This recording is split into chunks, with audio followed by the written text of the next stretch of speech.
Christophe Castaner, ANNECHRISTIN Poujoula AFP. Le porte-parole du gouvernement Christophe Castaner a annoncé avoir déposé officiellement ce jeudi sa candidature pour la direction de La République En Marche à une élection où il sera selon toute vraisemblance seul en course. Plus grand que, à lire aussi direction LREM, il a une gueule.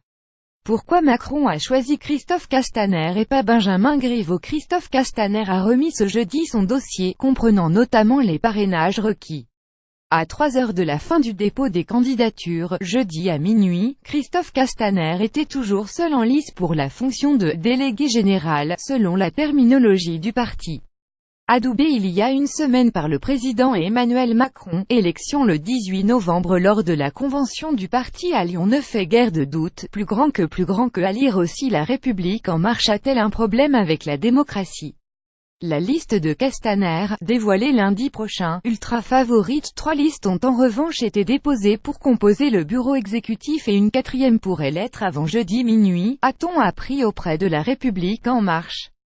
Le bureau exécutif, issu du Conseil le Parlement du parti, est constitué de 20 membres élus le 18 novembre et complété de 10 autres désignés dans un second temps.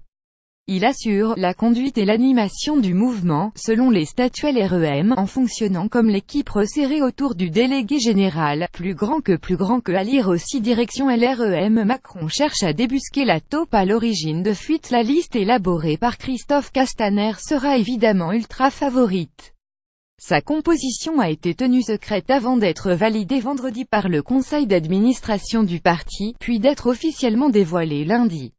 Une autre baptisée « En Marche Citoyen » a, elle, été déposée en suivant l'idée de départ d'Emmanuel Macron portée des personnalités de la société civile aux plus hautes marches du parti, selon Nadia Armogat, une des représentantes de cette liste, interrogée par l'AFP.